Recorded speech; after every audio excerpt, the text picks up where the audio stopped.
So, hey guys, we are live here with my guy Dion from MYC Network. What is going on, Dion? Dude, it's always awesome to talk to you. It's so hard for me to Hold on catch one you at second. the right Keep time. talking. It's so hard to catch you guys at the right time. Sometimes like our schedules are like just a little bit off, but good to finally get here with you guys. And I'm gonna share around the link on my side. That way our guys can know. Um, but it's always good to talk to you and your network and kind of see what you guys are looking at. Um, so shout out to you guys. Let me kind of just throw this link around a little bit. That way everybody can see it. And we are good. Perfect. Let's see. Okay, while you're throwing that around, I know some people might have been waiting with anticipation on what eight patents, one Fortune 500 company, and what is this coin you guys are talking about? Well, it is Dragon Chain. Man, and I know we were talking about this, God, like years ago.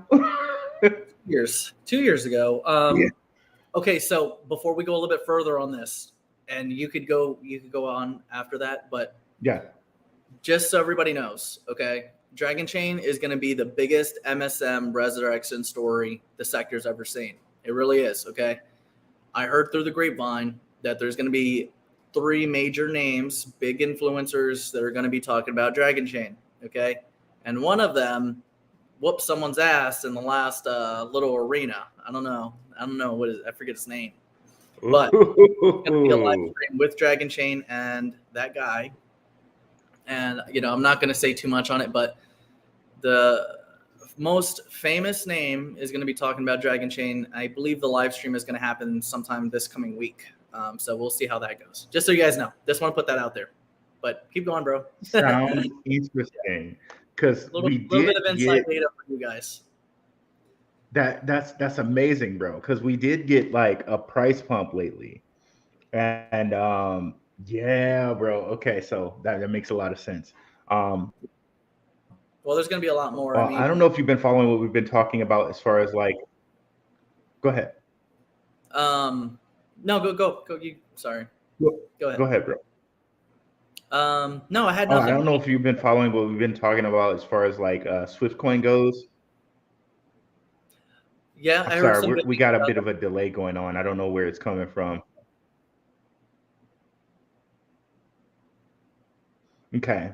Okay. So I know patents are extremely expensive, and this coin relates to Disney. Like you can see on their site, they say, none of our opinions have anything to do with Disney. So that would lead me to believe there's some relation there still with Disney, with Dragon Coin. And if anyone can afford patents like what Dragon Coin has, because I know they're extremely expensive, Disney probably can, right?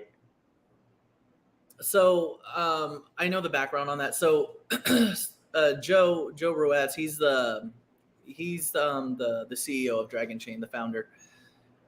He purchased, or he didn't purchase, but like he was working a contract with Disney, and Disney, since they stopped using the blockchain, had given it over to Joe. So Disney is no longer like they created that blockchain, but they're not associated anymore. But Disney did produce that blockchain. They've have private contracts with Joe. Joe has done private contracting with a variety of different companies out there, like Lockheed Martin. He's done contracts with the FBI, CIA, Computerware, and Disney was one of the first ones. But like I've done some interviews with him. He's a patriot, awesome guy, and we're gonna see him on a major platform this coming week. So I'm really happy that he's gonna get the attention he needs. Like Ripple doesn't need the attention. Dragon Chain is the bigger story. They actually have a better case than Ripple does, because Ripple has its own chain that needs to worry about. But Gary Guzler himself declared ETH not a security, and Dragon Chain is the ERC20. So I'd really love to see that argument. Not only that, but like they have their micro licensing patent within that project too. And they've already launched multiple projects. They have den.social running on Apple and Google stores. They do live streams every week. So like I see more work out of them than I see from Brad the Garlic House. You don't hear about shit from really them. Like, right. So, I mean, I don't really care. Like, here's the thing. Let me take that back. Okay. Let me try to be nice. A win for everybody is a win for everybody. So, it don't really matter what brand it is. It don't matter who has the best case. The problem is we have a lot of overreach happening, and it's time for crypto to rise up. And regulation is definitely going to be happening this year, maybe next year. I mean, it's definitely within the vicinity. If we're getting ETFs already, and Larry Fink doesn't care if something is a security or not, he still could create an ETF for it, so it doesn't matter. At this point, anything that has any sort of scrutiny from the SEC is bullish. I mean, LCX, look at LCX. LCX got called a security. They're still booming. So, and yep. I think that's going to be major. That's my biggest bag besides ABT. So. That's amazing. Shout out to Crypto John in the house. I like all of that. I like all of what you said there. Yeah, like to me, that concept of their patent, though, like to kind of add to that, the concept of time, they call it time or whatever. I see that with like little video games now, they try to pay you for your time, and I don't know if that's like that infringes on their patent or whatever, but I could see those patents really meaning a lot for the NFT space for different companies like, say Nike or different companies like, Square or different companies like EA Sports that want to get into the game, into the blockchain game. Like they will probably have to pay DragonChain for that patent. Yeah. Okay. So I like patent sauce. You know what I mean?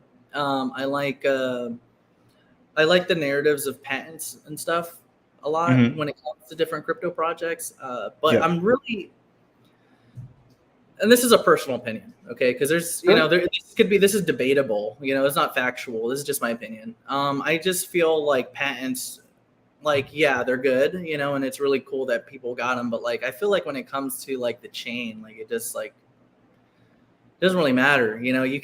Anybody could code anything the way they want it to. They could change one letter in the code and it could still run the same function and say, oh, well, it's not the same thing.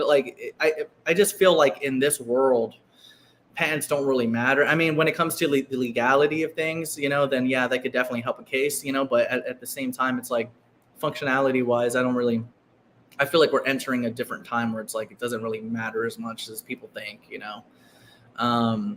But it's still bullish, though. I mean, there's a lot of projects that they show off different patents, stuff like that, and it's always bullish to see it because it kind of legitimizes things, I think it's still a bullish factor for any project you're looking at, I was just talking about my own opinion, This is kind of like my opinion outside of things, so.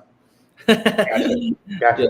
Because two of the patents I saw that they had, one that they had was about blockchain interoperability. I'm like, that's interesting. Like they have blockchain interoperability patent.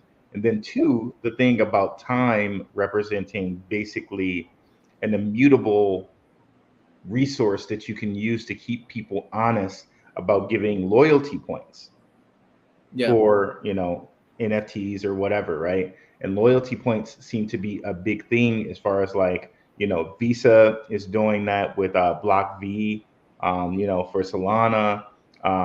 So I think, if anyone's trying to use loyalty points and relate them to time in any manner, and I would think, certain people, like if you're playing an RPG or whatever, you would want that. If you're playing, some type of sports-based like John Madden game and you have some resources there, like that would probably infringe on that patent a little bit. But I know what you're saying is true. Like if something's like, I think it's like 15% different, it doesn't. Yeah. Like there's so many things you could do with code, But either way, though, Dragon Chain does work with Epic Games. They do work with Sony. There was a particular time where I was trying to see if we could use dragonchain for like some sort of game that we could develop and stuff like that, just for fun, you know. Yeah. And it was something like a side venture. And they were gonna link us up with somebody from Sony, but like it never came into fruition, you know. But I do know that they do work with Epic Games. They have worked with Sony. And there's going to be another major gaming brand that they're doing with. They came out with they're like dragon eggs. They're like dragon egg NFTs that they're coming out with, and that's supposed to tie into some to some TV show that's coming out. But I don't know too much about it, and there's not too much I could really share about it yet. But it's going to be like, you know, one of those like TV series. But they're going to integrate some sort of, you know, crypto relationship with that TV series that's coming out. So that's supposed to happen sometime near July, which is, you know, around their case. You know, their case is due July as well.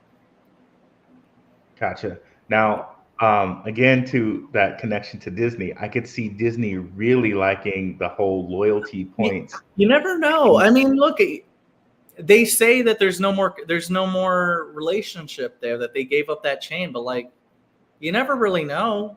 I mean, they could. Yeah, I mean, they say there's no more relationship there, but then on all of their like, yeah, there could be some sort of under wraps relationship there. I don't know. dragonchain does have blockchain voting capabilities too, and there's a lot of little things that project could do. That's another 3.0 project. I do feel like it will get listed on Coinbase. But look, if you're interested in buying that token, I would let's say if you're a shrimp and you really need you need growth now, or you are somebody that's impatient or anything like that.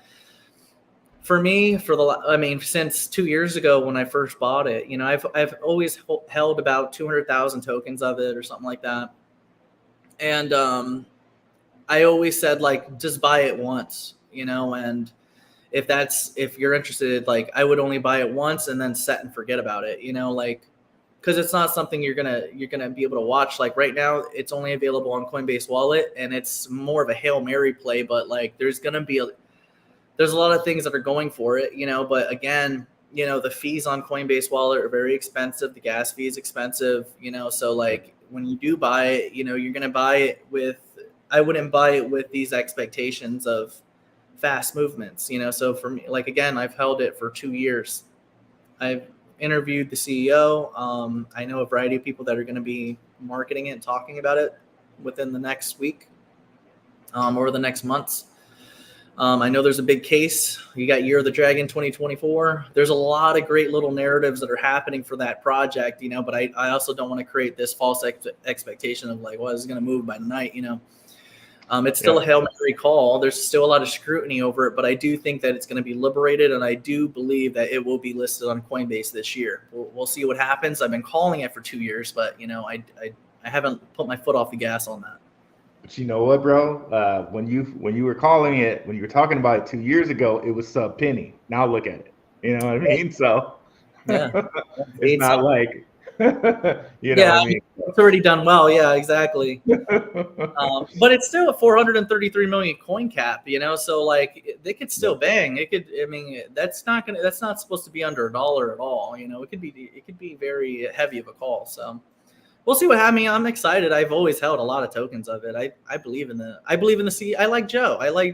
He's a patriot. He's an American. You know, I really do feel like American projects are going to be mega bangers this cycle. It's America's time. It's America first, you know, and I think that it's time that we stop letting people try to dictate this market that's emerging while the whole world leaves us behind. You know, how many Americans are we going to lose that should be here building? You know, manufacturing is going to be coming back to the U.S., but not only manufacturing, but a lot more economy needs to be built here.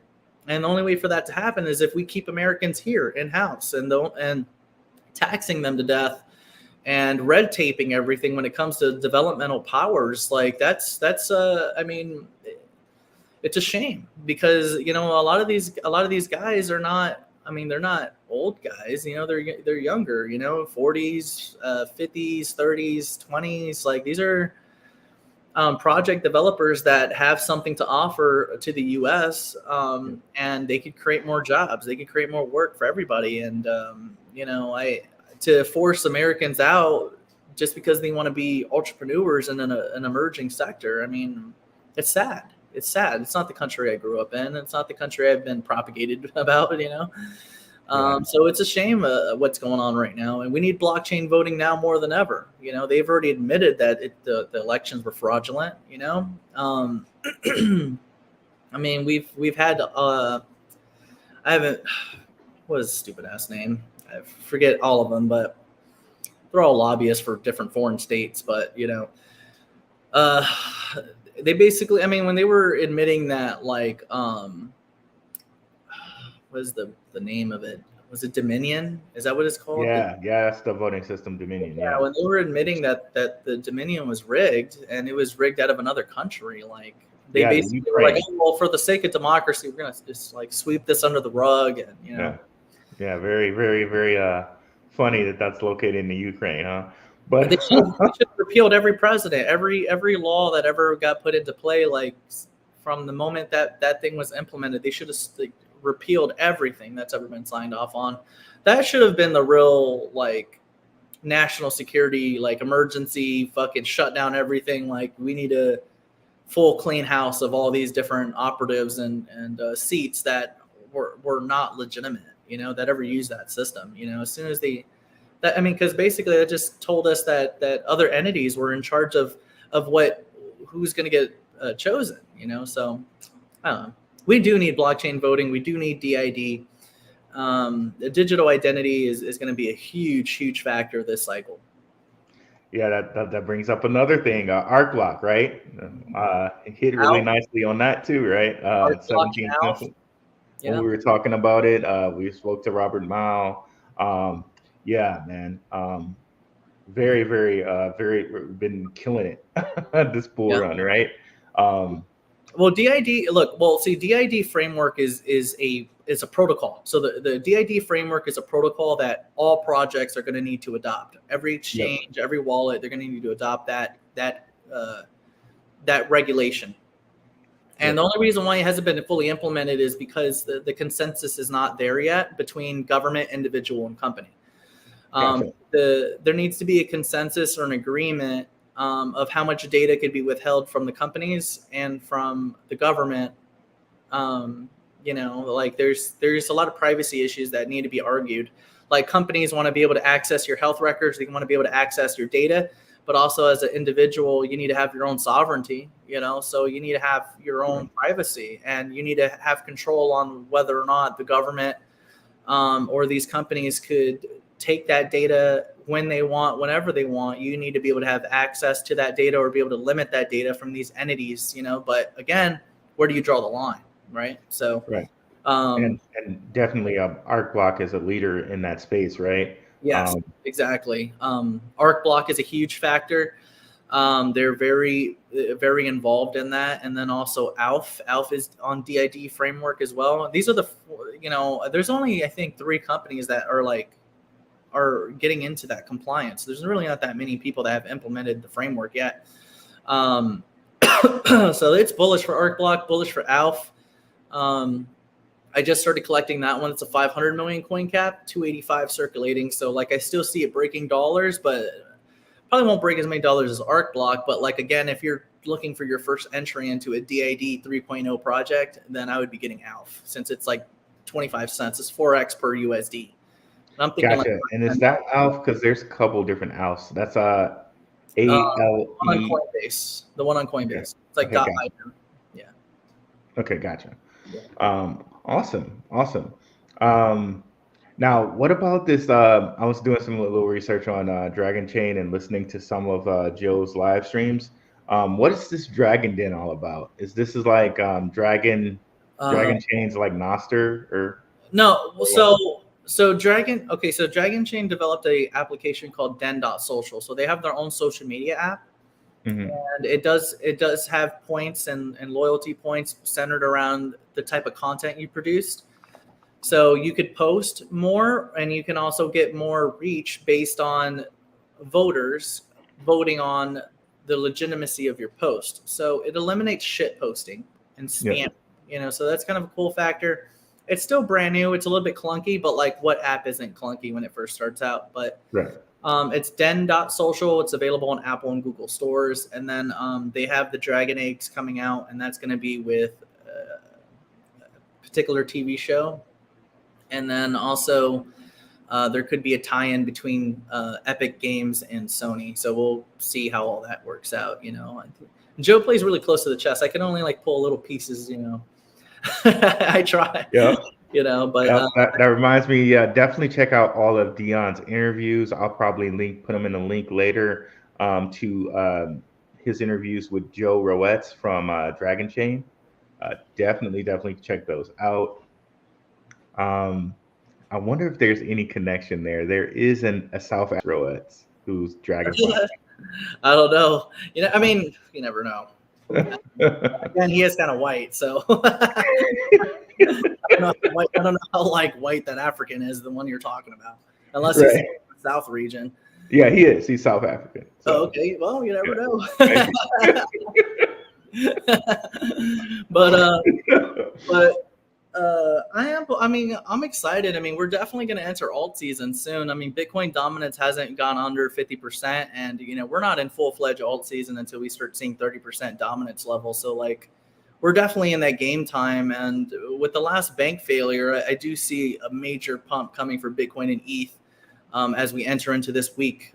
Seriously, like this week, I think that we're going to see a major pump. Ooh, really? No selling may walk away? You're saying pump this week, huh? Look, if I was leveraging, I would be leveraging up, and the whole reason why is because think about what happened in June of 2023 when what was that bank that collapsed? I forget.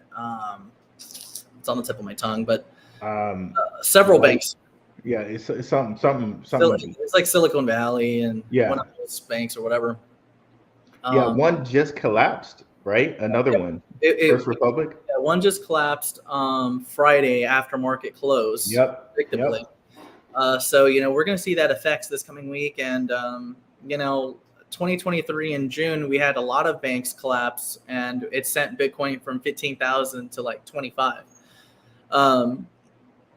So I do feel like this is going to be another catalyst for another major pump, and keep in mind a lot of the alts that you buy, whether they're ERC20 or they're Rune or a BRC20, whatever you want to call it, a lot of these coins, the liquidity that they're backed with, is Bitcoin and ETH.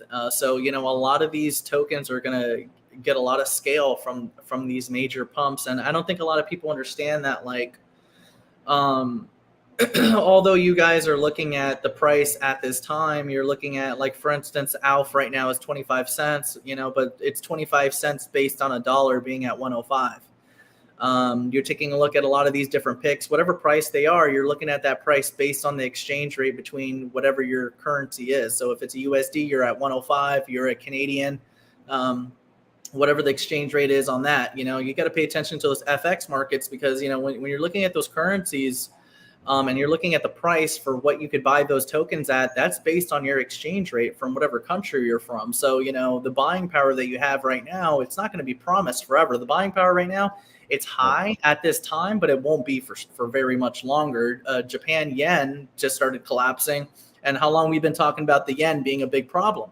Japan's going to be the sword that breaks the dollar. They're the biggest holder of U.S. treasuries, and their currency is depegging. They're going to need to dump a lot of U.S. bonds in order to save their peg, and that's going to catch the dollar.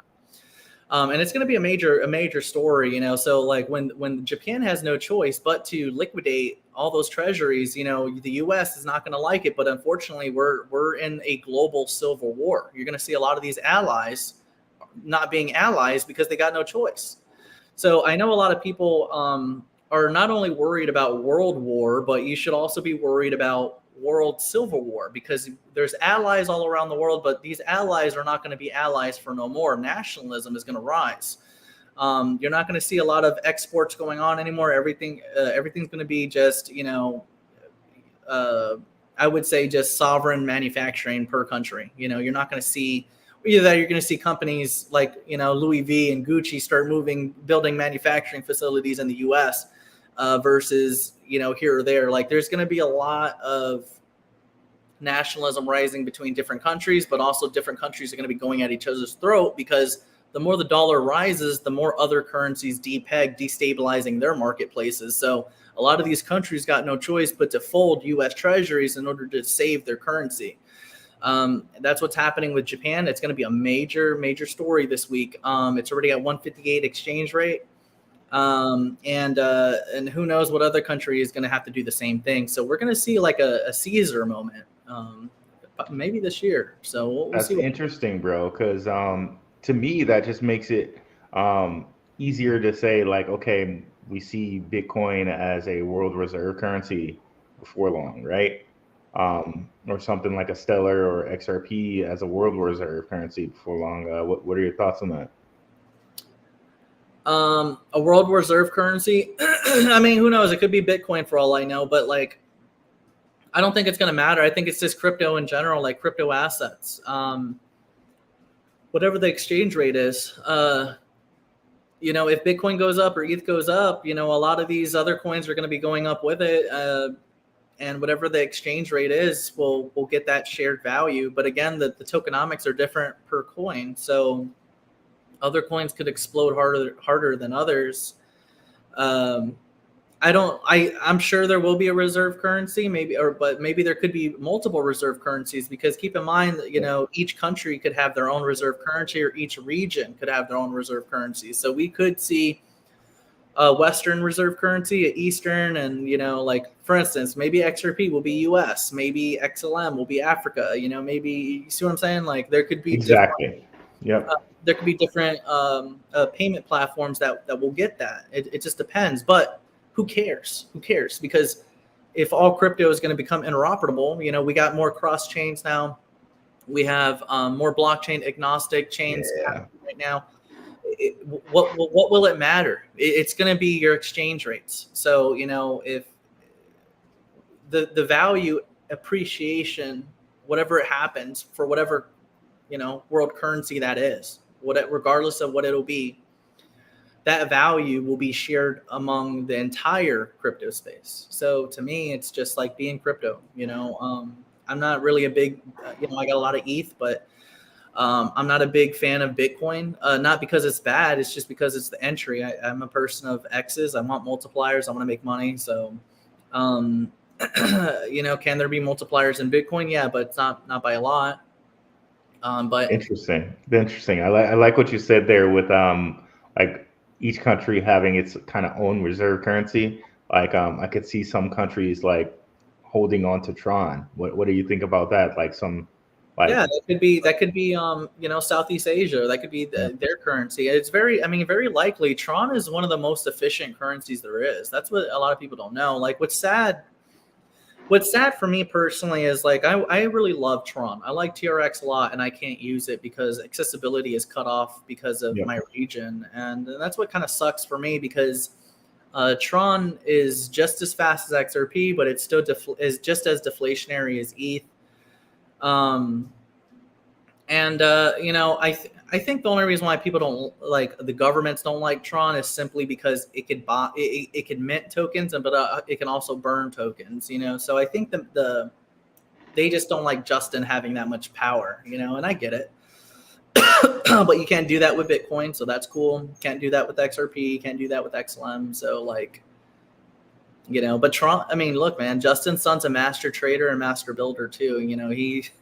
I can understand why a lot of people in the sector don't like him, and it's because he trades well. He took $1 billion out of Aave. I don't think they were happy about that. Probably not. But he does have the most liquidity in TRC20 Tether than ETH ERC20. So I think liquidity is king. So if the fact that TRC20 Tether has more liquidity than ETH, I think that speaks volumes. And what's sad is, like, I don't have as much Tron as I would like. I would like more, but I can't access it anymore. It's what sucks. So I really do hope that the world in general opens up more, because different developers want to use different types of networks because you have access. Like, when you're building on ETH, you get access to their users. If you build on Tron, you get Tron users. If you build on XRP, you get XRP users. These are all different marketplaces that every developer wants access to for their products and services. So I don't care, what token or coin you use to pay me. I'm only after the liquidity. But, with governments limiting what networks we could use, I still think that undermines how big and robust this economy can be. Once governments remove the red tape and developers or people could utilize different networks, I think that the digital economy you're seeing now, that's only, $2.5 trillion right now. It could be, I believe that this market is going to supersede $80 trillion within the next fucking 6 years. Seriously. Yeah, it's interesting. It's interesting what you said, because if you look at the things that we've been talking about with Swift and how Swift operates with everything, and all of that, Tim Draper has his entire kind of crypto empire on there, and we connected him to like at least 12 billionaires or more, right? So it's very interesting, and different people like Charles Hoskinson have said oh, yeah, I think there will be a day where, people are just trading liquidity around with this coin or that coin or this coin. Yeah. And that's kind of similar to what you were saying there. People just want to get paid. They just want to make sure that whatever they're buying has backing, It's the token or the coin itself is just a vehicle of transfer. What everyone wants is liquidity. That's it, So to me, the argument between traders and investors about what coin is going to be deemed what and whatever, I think it's pointless to care about that, because it's about liquidity. If liquidity could freely move between all networks, it's going to boom bust for everybody, So I'm excited, man. We're definitely here. We're definitely here. The next 1.5 years is going to be interesting for me. Every Bitcoin halving, you're not going to get the real peaks out of it until, I would say 9 months after halving. So we have a lot of growth to get through. And I'm eternally bullish. I think that, the banks are definitely projecting higher inflation. So I would pay attention right now to, right now, the last report was 3.5% CPI. The next report's going to be in May, I think on the 15th, if I'm not mistaken. And it's not going to be a good report. CPI is going to be higher. We're not doing anything to lower inflation. So, right. We got to wait till June. June, I think the 20th is the Fed meeting. And, two things are going to happen. They're either going to raise rates again, which they should, honestly. They have to, and that could topple the market. I think it'll crash a lot of other markets, but I still think that crypto is priced in pretty well since it's an emerging market. But I do feel that they could also pause. If they pause again, dollar's going to crash. It could crash before we get to that meeting too. Japan at 158 exchange rate's not good, and they're the largest holder of USD bonds. So they could, like 1994, create a bond market crisis, except the shoe's on the other foot. Back then in 94, Japan was begging the U.S. not to dump. Well, now the U.S. is begging Japan not to dump, and they're going to remember what we did. So, I think that we're going to see them really be the sword that crashes the dollar. So we'll see. The next 45 days are going to be interesting. Interesting, very interesting. And we just had Hong Kong approve, spot Bitcoin ETFs as well as spot Ethereum ETFs. So different type of institutional investors in different countries are locking up Bitcoin. So, real quick. Yeah, go ahead. Your most bullish picks. Ooh, okay. But no reason why. Just tell the tickers. Okay. Swift, LCX, and Velo on XLM. Yeah. So those Velo, that was a nice call. I remember the Ripple marketing director was behind Velo, I think. Yep. Yeah, as I recall, that's a good project. My bullish ones are Arc Block, LCX, Dragonchain, ALF, and Math Token. So I'm going to be stacking those heavy going into the season. I got a lot of ETH, and we're going to just see what happens from here. But it's always good to talk to you, bro. Like, I do want to get this done again, and like, let's get an hour. I just like it's always a hit or miss with me right now with scheduling. And not to say I'm like super busy. I'm just super lazy. So, you know, you're not the only one, bro. yeah. So, you know, I do want to shout you guys out. You know, I love you, and I love, you know, your network, and you guys have always been cool with us. And, you know, I wish all the best to you guys always.